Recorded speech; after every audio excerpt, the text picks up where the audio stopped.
For today's recipe, we're going to be making sourdough pizza. We're going to be starting out with some active starter.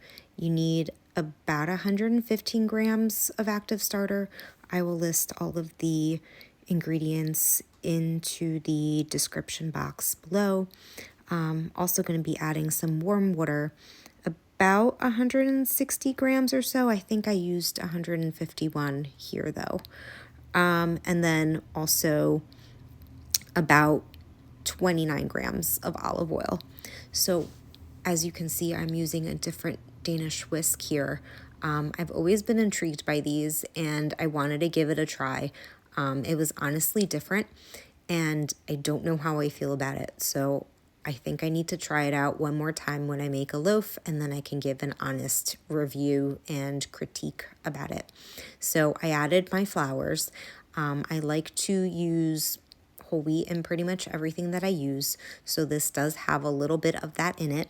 So it is 450 grams of bread flour, 110 grams of whole wheat, and 10 grams of salt. So after I've used my whisk as far as I can, I'm using my bowl scraper to get all of the dry bits off the bowl and incorporated into the dough. So it's going to be shaggy like that. And this is after 30 minutes of resting on the counter. As you can see, the gluten has started to develop. It's stretchy, it's a little bit more hydrated. So I'm going to do some stretch and folds, scrape the bowl a little bit, and let it rest between sets. So this is our final stretch and fold. This is the fourth. And as you can see, the dough is nice and hydrated.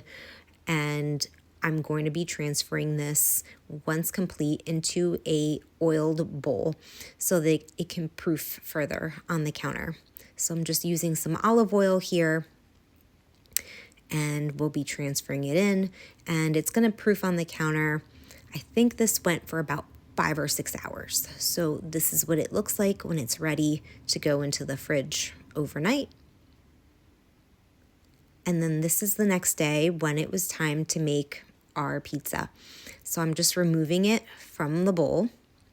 And you can either make like 4 mini personalized pizzas or 2 larger pizzas. So that's what I decided to do today. So I like to fold it over in half so that the oiled section is not on either side of the pizza. I just think it's easier to roll out that way. So I'm just using my bench scraper to cut the dough in half, and now I'm just going to round it out the best I can, and then I'm going to use my wooden rolling pin to just smooth it out until I get it to the proper diameter that I would like this pizza to be. So as you can see, all the nice bubbles there in the dough. So once I have it to the right size, and it might take a little bit of time, you might want to let the dough relax for a few minutes on the counter and then come back to it, which is what I did here. But I was able to get it to the right diameter, and then it's going to be transferred to my pizza dish, and we'll be putting the sauce on and the cheese. So now we're dishing out our pizza sauce and just spreading it out smoothly, leaving a little bit of crust exposed on the edge there.